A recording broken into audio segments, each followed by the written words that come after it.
Community Matters, sponsored by Cashel and Tullycross Credit Unions.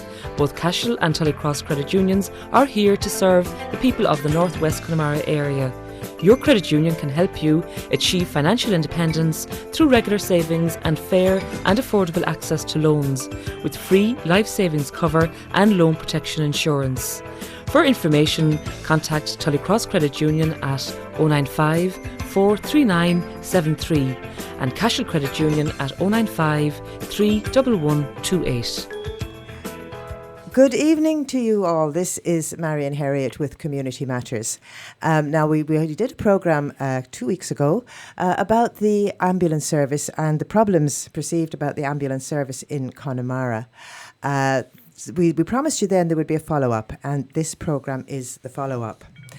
So I'm just going to very, very briefly recap what happened in the last programme for those who may not have heard it, and also for the benefit of guests who we have here who didn't actually hear that programme either. We started out last time with Dr. J.P. Casey from Clifton, who outlined the problems that he's experienced as a doctor with the ambulance service. And I think one of the main things was that the ambulance, which should be available from Clifton, is frequently called away to Galway or Castlebar in busy times. And that seems to cause a huge problem. He also made a suggestion that paramedics should be available as first responders, on a wide basis. We also had Patricia Keane in the studio last time, and she's with us again this time. And she outlined the issues that were being addressed by the Connemara Ambulance Crisis Steering Group. And we at the same time, we had two people in the studio who had experienced serious ambulance delays in crisis situations, and they just told us about their experiences. It's worth mentioning, I think, that we know that there was another case in Clifton Town this past weekend where it took 2 hours for an ambulance to arrive. I also want to give apologies. The National Ambulance Service, we did send them out questions about 2 weeks ago because they had said that they declined to participate in the programme, but they did say they would answer questions sent. We actually have still no response to that. Also have an apology from Hazel Wade, a first responder who we'd hoped would be here, and Jim Corrigan from the Order of Malta. He's apparently out on an emergency call. But to get to today's programme, we do have here in the studio with me Sean Kyne, TD. We have on the phone Eamon O Cuiv, TD. We also have in the studio Martina Gavin from the Red Cross, and who is a first responder herself. And we have PJ Leavy from the steering group on the phone. And Patricia Keane, as I said, is back with us again as well. So I'm going to come to you first, Sean, if I may. Do you know how many ambulances there actually are in Clifton? No, I mean, part of the problem here is, and my sympathies to the family and friends of the gentleman that passed away over the weekend in Clifton. If I could go back a little bit, when I had, I suppose, similar meetings with crew in Carrow maybe 6 years ago, we brought them in to meet Paddy O'Riordan and people in the ambulance service. At that stage, their complaint, similar to what Dr. Casey highlighted and what you highlighted there in your intro, the ambulance was often not in the place it should be. It wasn't in Carrow because it was been dragged into Galway. Clifton is not in Clifton because it's been dragged into Galway, and that was happening in different areas. And part of the problem was you had, for example, if you had a collision and you have to have an ambulance per person goes out to a collision. In a serious case where that ambulance had to go to Dublin or Cork, the ambulance went, and in order to provide critical cover in the high population areas, you brought in an ambulance from Carrow or Clifton, and therein lies the problem, and that hasn't improved to a degree in some regards, and in other regards it has, because they've provided a new ambulance base in Tuam. Now, yes, Tuam is far away from here, and you might say it's irrelevant, but what it does mean is that it's less likely, it reduces pressure on Galway City, and when the pressure is reduced in Galway City, that's supposed to have a knock-on effect on Connemara and Clifton and Carrow, and that's that was the plan, and that's been the plan 6 years ago when, as I said, when we went in with the crew from from Carrow. At that stage, they were talking about Tuam. Central Tuam was important. If they had the ambulance base in Tuam, this would help relieve the pressure. Now, Tuam is now up and running. So is Mulranny. So there's over 50 paramedical positions in those areas. I think 11 in Tuam full time. And the response times in the West have improved as a result of both Tuam and Mulranny. So that's important, I suppose, first of all, that things have improved on that basis.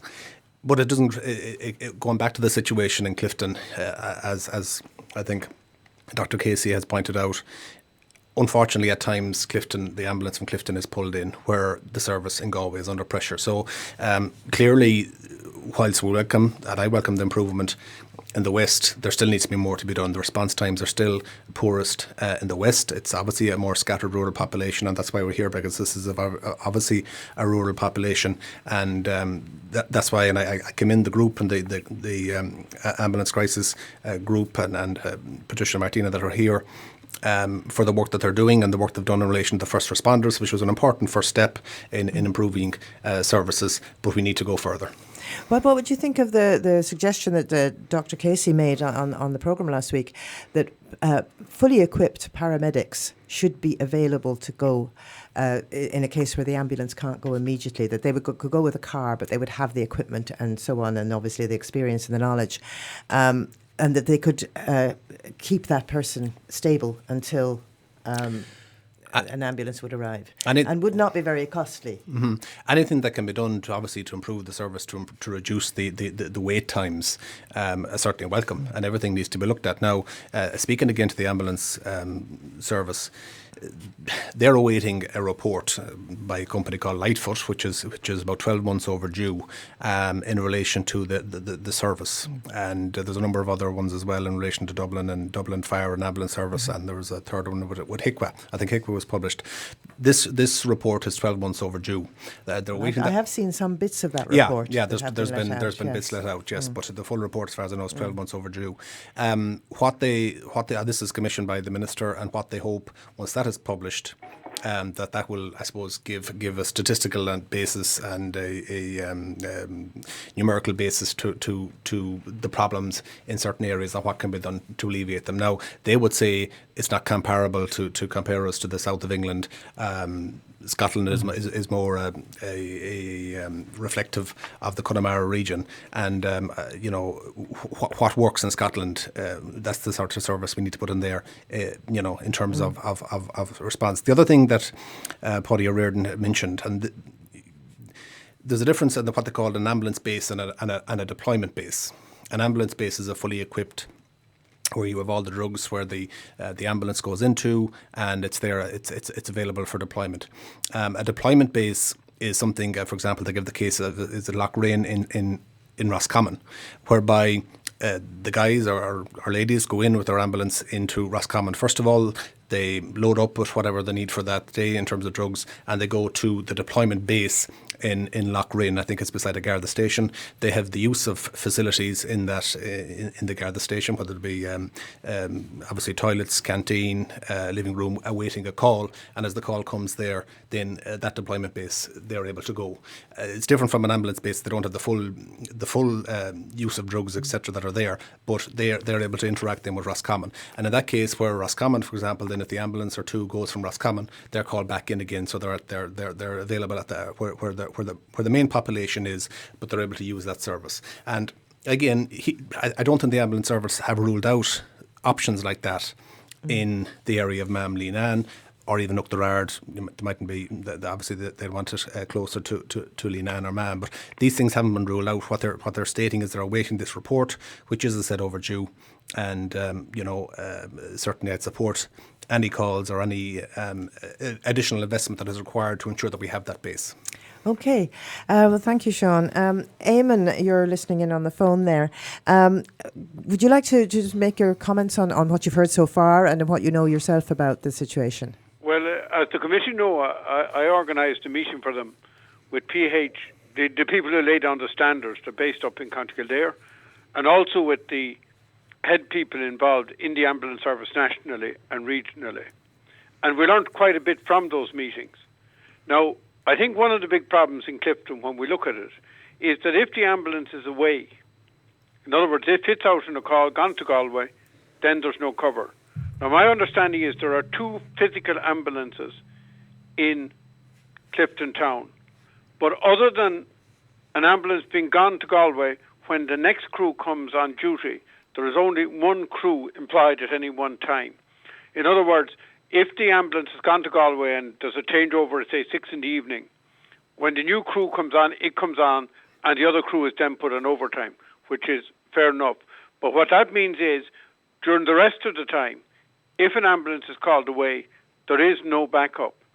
Now, what Sean was saying about the deployment basis does, to a certain extent, or could deal with the issue. For example, if you take the South Mayo, Joyce Country, North Connemara axis, if there was a deployment base, for example, in Leenan, then if the ambulance was taken away from Clifton, an ambulance could be moved into Leenan that would cover North Connemara and would also cover up the Joyce Country and would cover, for example, South Mayo.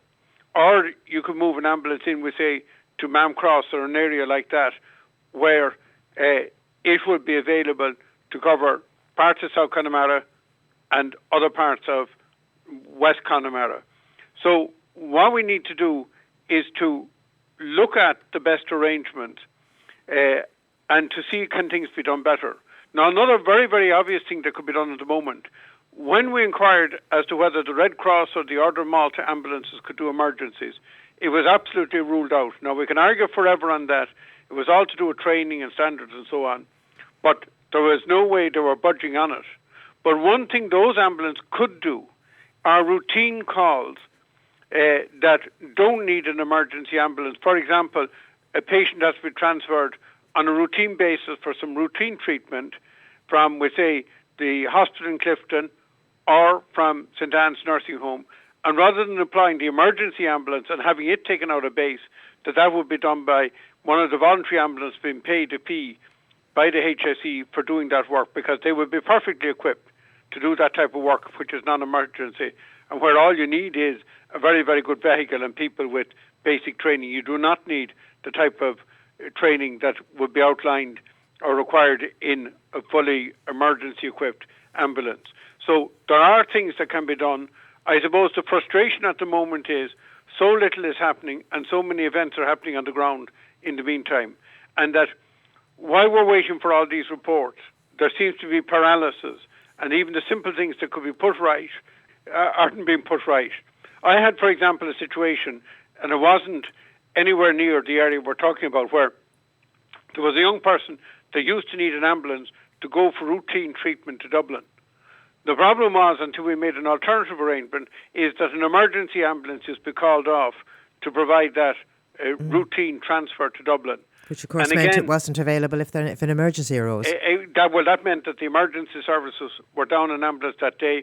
We did resolve that issue, but this is the kind of, I suppose, issue that needs to be moved forward, and our ways to make sure that in the end of the day, when you call for an ambulance, that there's an ambulance nearby. Now, nearby is a relative term, but at least an ambulance within, we say, the West Connemara area all the time, always on call, no matter what happens. And another thing that I think we'll have to look at in the future is that even if they don't have 2 full-time ambulance crews on duty in a place like Clifton, that there'd be one on duty, but as if that ambulance crew were called away, that another ambulance crew would come in for the second ambulance, which is there on a non-call basis, a bit like firemen or fire people would do. That sounds a lot of good ideas there, actually. Eamon there was talking about the Red Cross and how they could become involved. So I'd like to come now to Martina Gavin, who is with the Red Cross in Leenan. And you are a first responder yourself, Martina, I understand. Yeah, that's right. We have Red Cross group in the Leenan Mam area since 2003. And as Eamon would know, some of our funding came through Clár at that time, and the ambulance was set up with the community in mind, very, very much the community in mind. We had to raise so much money, and then Clár came in and helped us to purchase the ambulance. The funding was raised, indeed, between Leenan and Mam. A hard-working community got together and got the funding together. we never envisaged that this is what would happen, our ambulance. We have an ambulance sitting in Leanon that we have bought and paid for. We have trained personnel, not enough trained personnel, of course, but we have trained personnel there. We have a unit and we have a branch. We're a hard-working group. We've got good support from our community. But we never thought that the day would come that we would just see our ambulance going out to football matches and events. We always thought that our ambulance would be there acting as an auxiliary ambulance in our community for people that needed transport to hospital. But after all of that, we are governed by the Red Cross. We have to abide by their rules, and their rules are that we cannot use our ambulance without having proper trained personnel and enough of them, and they have to be paramedics. And as we're all volunteers, we haven't the people on the ground first and foremost to be paramedics, and it takes huge, rigorous training to become a paramedic. And people are working normal working weeks. They have young families and stuff like that, and then they're expected to do all this training as well. I'm inclined to think myself that it would be probably in a lot of cases, not all, but in a lot of cases, it would be good enough to have people well versed in good quality first aid. Now, we did set up to try and counteract the problems that we're having at the moment. We did set up our CFR, and we have in Leanon and Man, we have a CFR group, which means that we can now attend if somebody is having a heart attack or choking or that type of thing. We're all trained.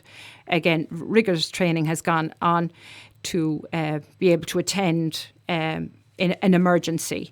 We have about 7 to 8 people in the Leanon area, and we have defibrillators placed in strategic areas, and we're all trained to use them.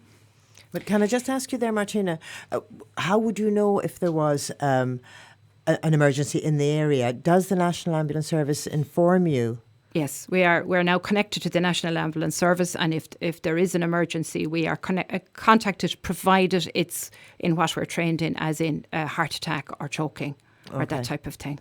And stroke? Stroke, there really isn't anything that can be done until they get into the hospital, or that there's not an awful lot can be done with the stroke, but you can still attend a stroke. Yeah. We're hoping as well that as a continuation of what we're doing already, which is the CFR, Community First Responders, we're hoping to then provide a basic first aiders as well, that those same people would then become good basic first aiders, that we would all have bags with all the necessary equipment in them, and that we would be able to attend to call out for to provide first aid, because we are of the belief that the first 4 minutes first early stages of treatment is the most vital. And an ambulance service, yes, is very, very important, and the sooner we can have an ambulance service, the better. But people forget that treatment, the first few minutes of treatment, is really the most vital thing of all. Regardless of transport, people can, a lot of times we can be transported in a car or whatever, but vital treatment in the first 4 minutes of an accident, or as soon as possible in an accident, is the most important thing. Okay. And what do you think of Eamon O Cuiv's suggestion there that perhaps Red Cross ambulances could be used for non-critical cases, for people who need to be transported from one place to another? I would agree with it in one respect, and in another respect I feel that, again, it's volunteers, and volunteers are alleviating the HSE a lot of the time. Do you get paid when you go to as a first responder, no, with or without the ambulance? No. You don't get the volunteers don't get paid at all, but there is a payment made if we attend a football match or something like that. There's a payment made, but that payment goes into the coppers for the upkeep of the ambulance, and to provide training for first aid, and to provide CFR training. So obviously, if it was to be used in that way, there would have to be payment made by the HSE. Obviously, quite understandably. Okay, I'd like to bring in PJ Leavy there, because we haven't heard from you yet, PJ. Thank you very much for joining us. Now, from what you've been listening to the programme so far, what would you think about it, and how does it affect the work the steering group is doing? Well, there's a few points I'd sort of pick up. One, Sean mentioned earlier about the response times. We've been trying for over 12 months now to get the response times from the ambulance service. And whilst they're able to produce reports saying what their response times are, they're not able to tell us what our local ones are. They say they haven't got the information. If they haven't got the information to give us, how can they produce a report saying that 55% of the time they turn up to an incident on time? So we question why we can't get the response times. It's fine that the doctors around here are providing us with the information, but we're not getting the information from all the cases where they're coming out to.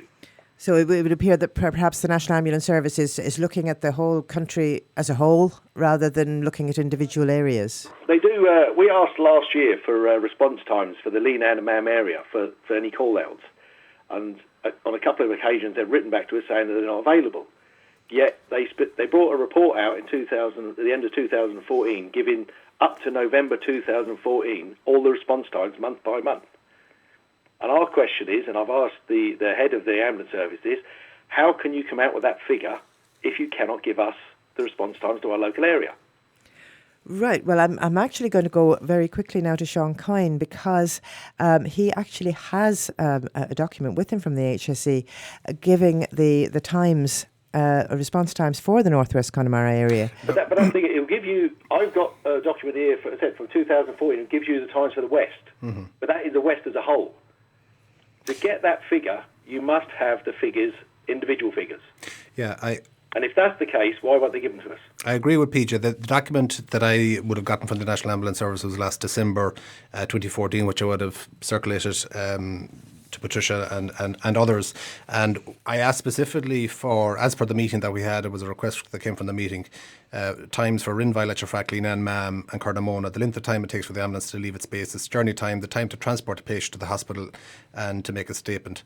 And the National Ambulance Service came back and this says since 2011 we've been required to publish response time information, but this information is not recorded on a local basis. So PJ is right. They're able. They have outlined the information for the former, what they call the former Western area for 2011, 12, 13 and 14, which shows times there in the mid to high 40s for Delta calls and 51 to 62% for echo calls at scenes at the scene in less than 19 minutes.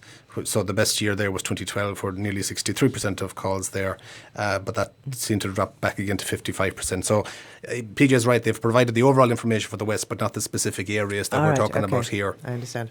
Now, PJ, I'm going to come back to you shortly, but I just want to go to Eamon O Cuiv quickly again, because I know, Eamon, you're only able to stay on the phone with us for half an hour. So I just like to bring you in again for the last few minutes before we have to leave you. You've been listening again. Have you anything else you'd like to add? Well, first of all, I too am looking for those figures again. And it would seem to me that it would be vital we get them. And that we get them in some form or another. Because when you talk about 55%, you have to take it on a population basis. In other words, one would expect a very rapid response time in around the city, where you have about 75,000 people. And even on the fringes of the city, you'd expect relatively rapid response times.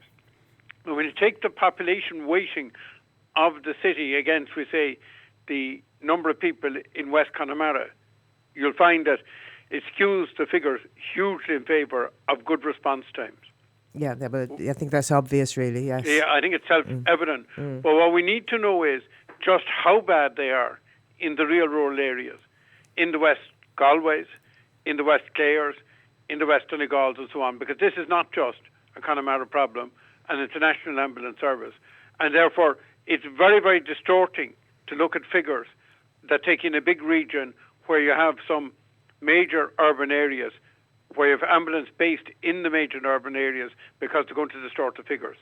And the real concern out the country is that it's not 19 minutes, it's not even 30 minutes, that it can be considerably further. And in the event of the ambulance being gone out of the region, you could be waiting an hour and a half to 2 hours for an ambulance. Well, we heard cases last week about waiting 4 hours. Yeah, which is absolutely unacceptable. So this is the issue, and we need to get those figures. And we need to know how many cases arrive with figures like that. And we continue to pursue it. They must have the data somewhere. And in my view, when authorities withhold data that must be available and don't explain why they won't give it, they're actually adding to the problem and adding to their own problems rather than dealing with it. There is an issue to be dealt with.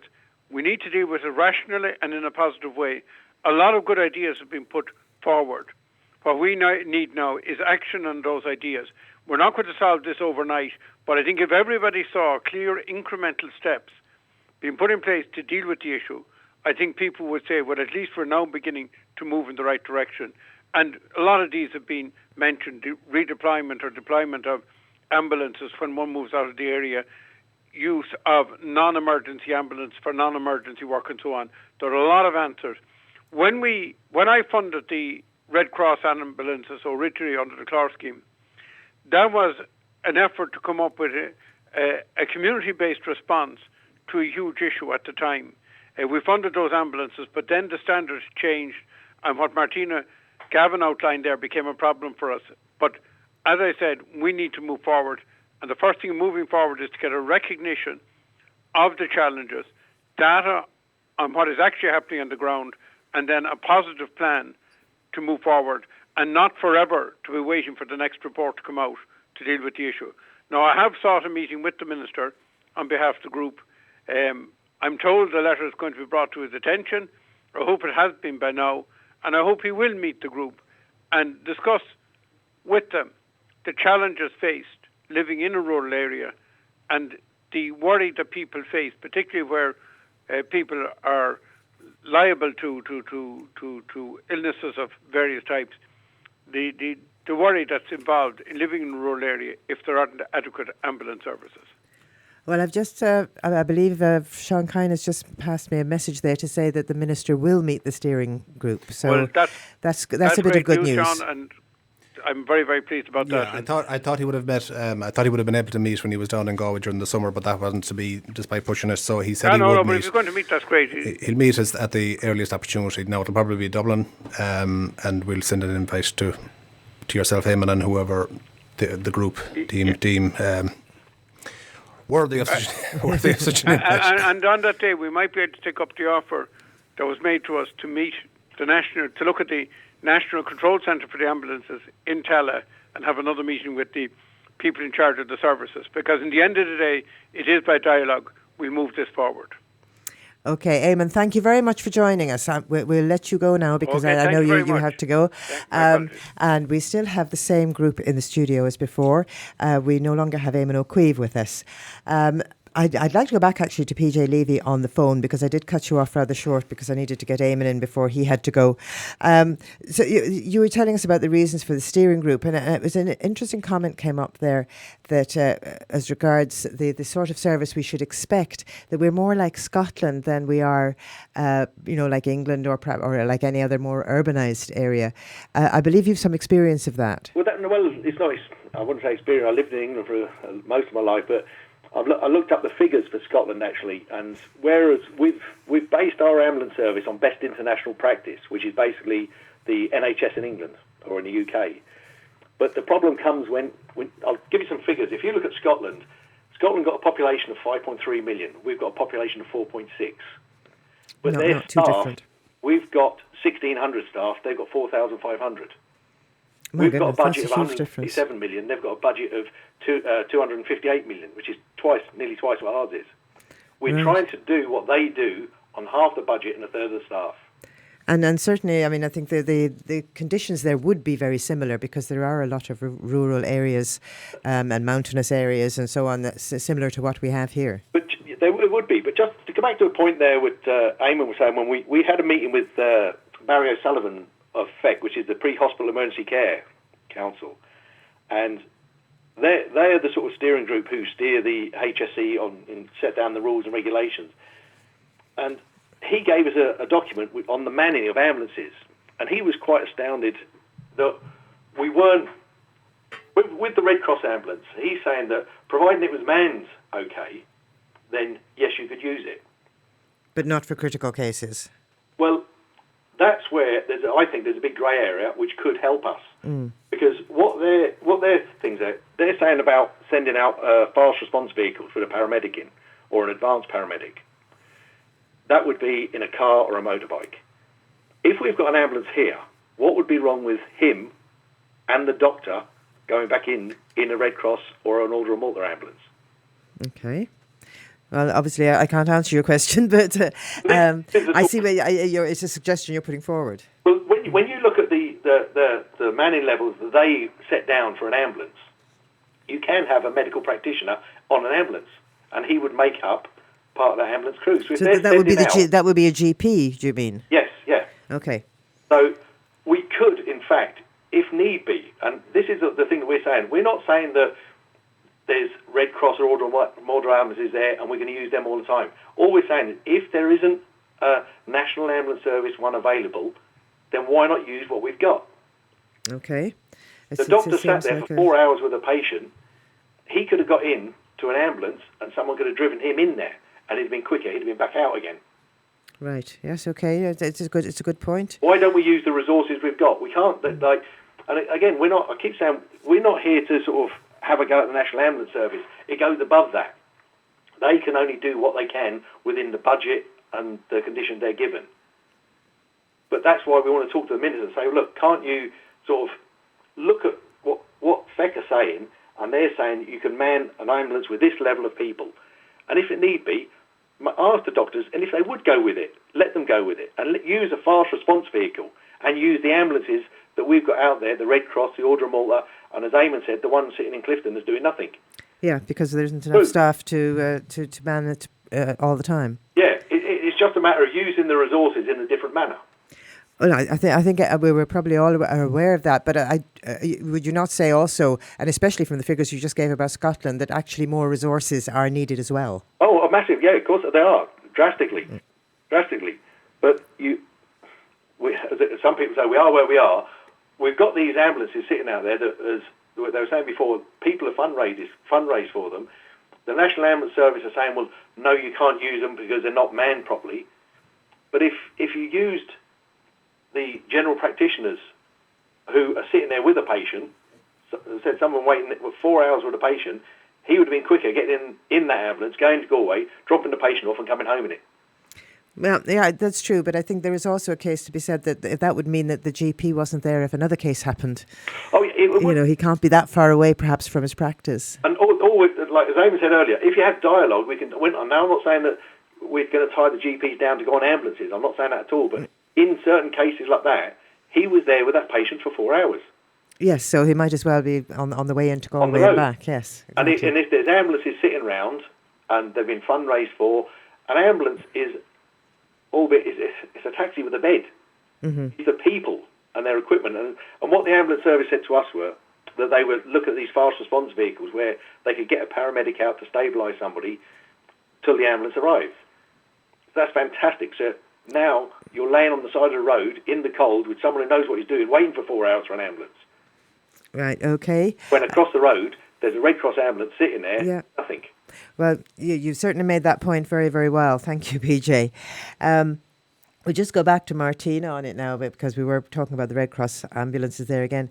How much difference is there between the equipment that the Red Cross ambulance would have and that a fully equipped ambulance would have? Our ambulance is fully equipped. It's fully equipped up to a standard that has been set down by the Red Cross for up to now. It's fully equipped. But we're just not allowed to take it out. Same equipment that the National Ambulance Service ambulances would have.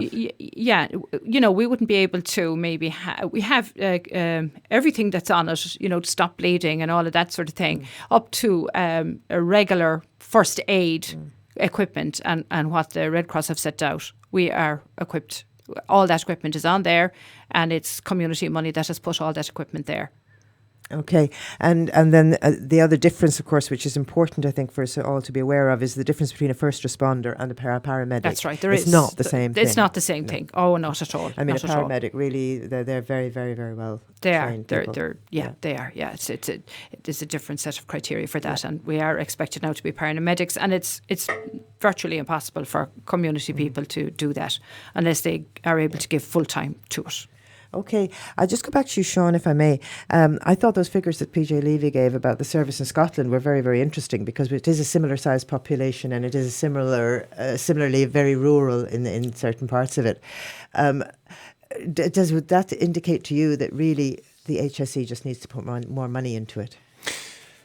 Well, yes, I suppose to be the long and short of it, there's been, I suppose, a significant increase over a long number of years in relation to the HSC overall, but whether it's been going into the correct areas, whether it's gone to frontline services is not debatable. Now, I suppose in difficult times, two things that we've done in the West, and I've alluded to them earlier. One is that, the additional 50 paramedic posts in the West. That was a 5.4 million additional allocation to the National Ambulance Service. And the second thing was in relation to the Emergency Aeromedical Support Service, which was piloted in it was put in on a pilot basis in 2012 and was put on a permanent basis earlier in the year. That's between the Department of Health and the Department of Defence. Now, that's obviously a daytime service. And but it does. I know of cases in Connemara where it has come out. It has brought people in quicker than an ambulance. Obviously, it would be wonderful if it could be used a lot more. Absolutely. Now it's coming from Athlone, and there's the possibility that could go into the subject to agreement. We've all the debate about Carnmore of the last couple of months and the use of Carnmore Airport, but the old airport site there, the possibility, subject to approval from the owners, that would be put on a permanent footing there. That's in cases where there's obviously cardiac problems, where there's life and death, and where an ambulance wouldn't be quicker. So, that's for the most remote area, the furthest away area. So that service is there.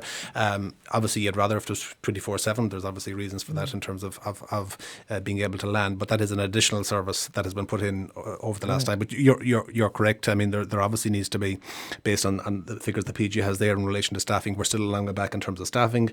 We're a long way back in terms of the overall budget.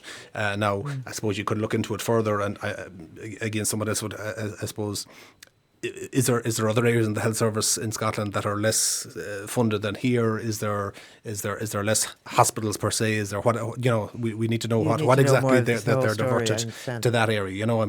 Obviously, if you had less of something else, you can put more into other services, and I think that would have to be looked into when you examine the figures there for Scotland. But certainly on that basis, as you said, half the budget and a third of the staff, that obviously is very reflective of the issues. It is very.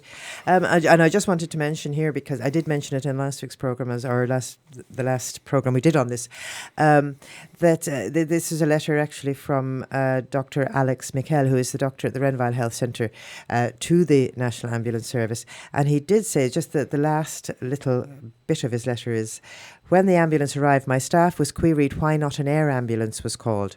May I comment that, as you are aware, GPs are not in the position to call for patient airlifting. Perhaps, a GP is going to be the first person on the ground very often. If they feel it is that critical, should they not be able to call the ambulance? Again, I wouldn't disagree. I suppose the National Ambulance Service have the policy in relation to this, and I suppose they are, again, depending on the location, on the severity of the case, on the they'd have their own criteria.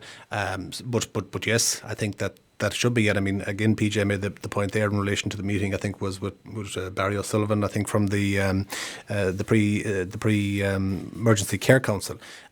Talking to the National Ambulance Service, they would say that it's the Emergency Care Council that set the standards and set criteria in relation to deployment of the Red Cross or against deployment of Red Cross because of training, etc. The National Ambulance Service would say when a call comes through to them, that they can only call on a service that they're fully assured are up to the highest level of paramedic standards.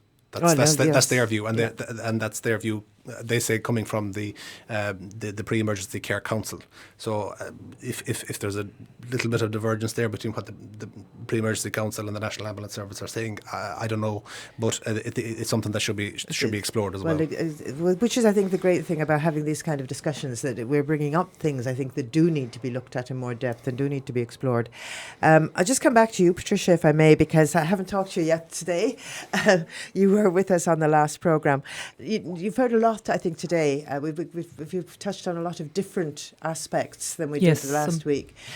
So I just wonder what you are thinking now. Well, what I'm thinking now, the first thing I'm thinking is that I'm delighted to hear that the Minister is finally going to meet us, because what his reply to us up to date has been that, that Tube and Mulranny would solve our problems. But now it seems to be getting across that no, Tuam and Mulranny are just too far away from us here in northwest Connemara, or in South Connemara also, really, to alleviate the problem.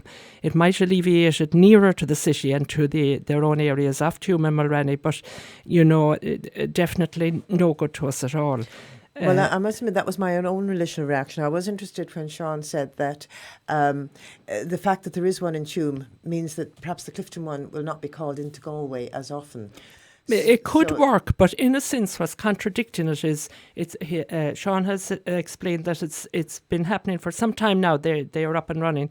And, still this weekend, we have a 2-hour wait for an ambulance. We've all the letters we got from the doctors, they were all document cases in the last year, or possibly even 6 months. But so, okay, it might have seemed good in theory, it might be helping a little, but it's not really doing the job, because we're still waiting 2 to 3 hours regularly for an ambulance, up to 4.5 hours in one case, last weekend again. And some of the statistics then, just to go on to that, this 19 minutes, I mean, that makes me, I don't know whether to smile or to cry about it, because I would safely say that in this part of the country, that I doubt if there has been one case ever of an ambulance reaching a patient within 19 minutes, unless, of course, maybe the Clifton one would reach a Clifton patient.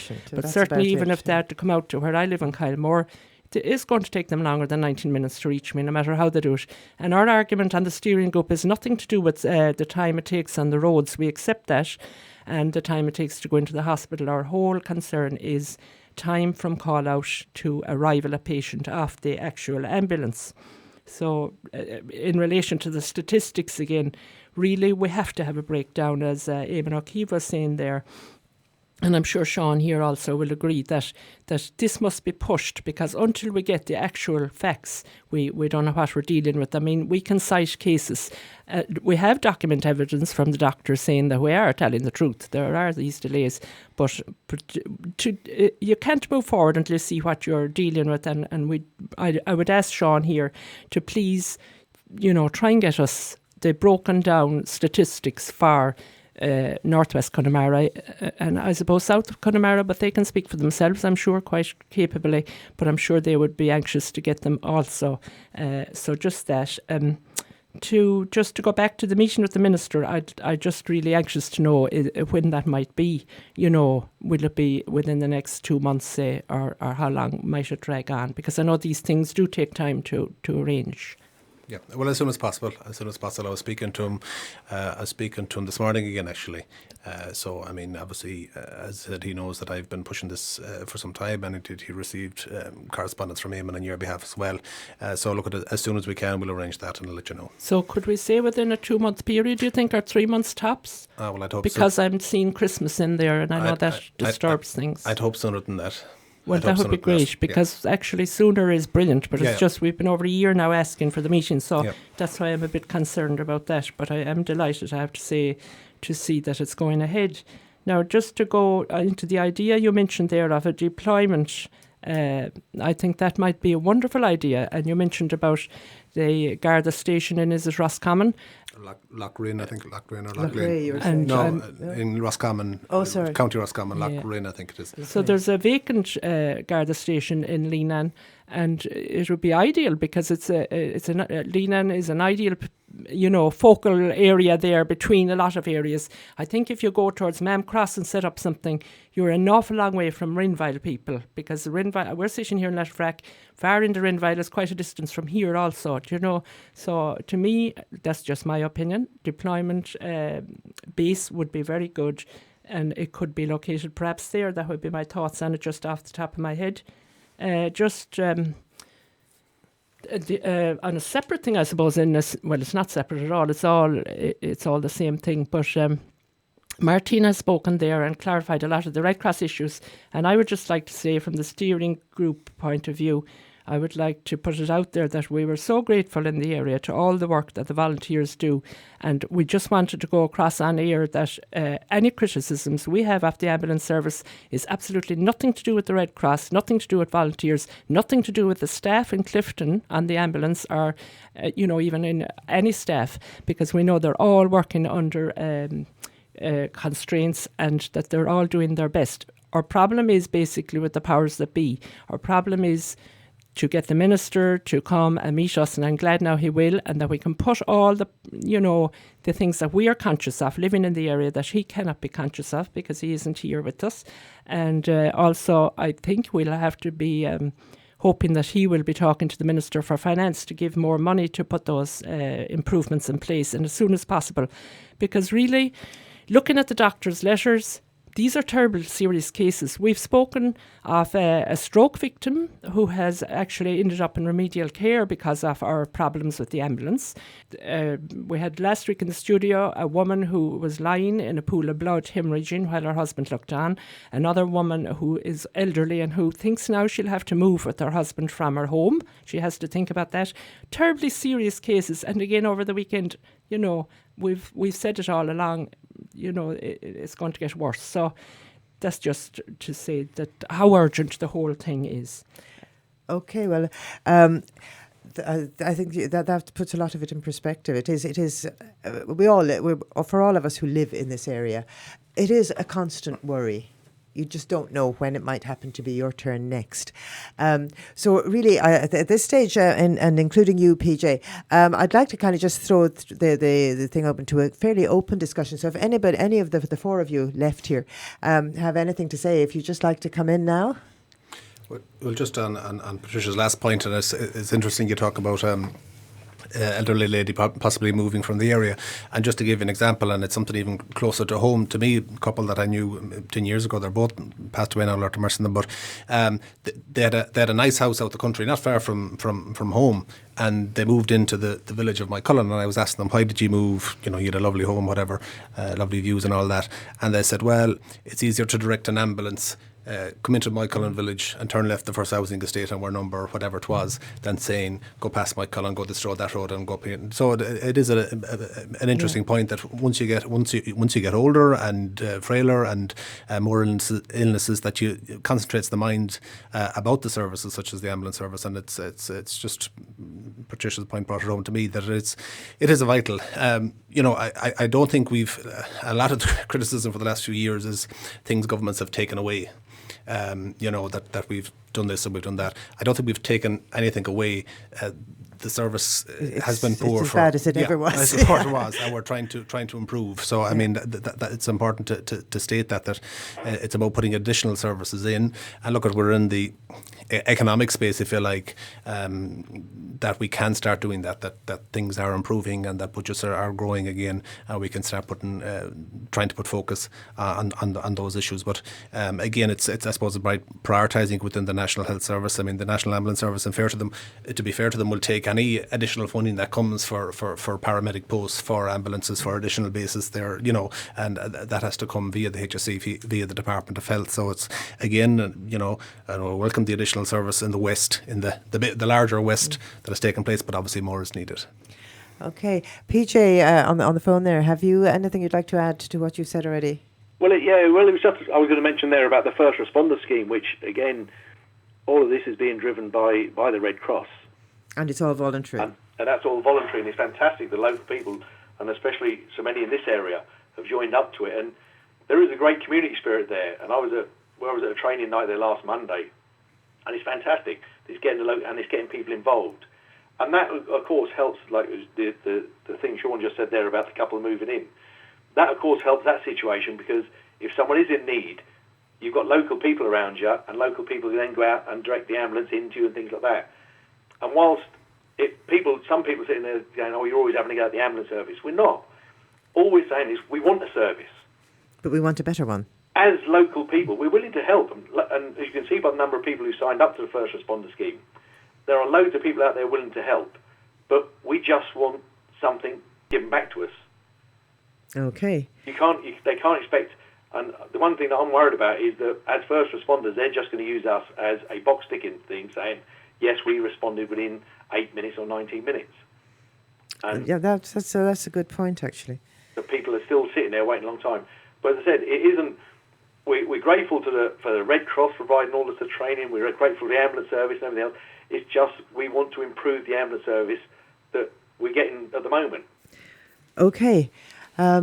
Patricia? Well, I just want to agree with PJ there on that and emphasise again, the wonderful work the first responders do. Then there was another point I wanted to just mention, to go back to Sean's mention that the coffers are a little bit better than usual, and I would be asking him, please, if he could just, I suppose, I know you can't guarantee anything in gold and in stone here on the programme, but if you could really, tell me, is there a good chance of getting some of that money now to improve our service?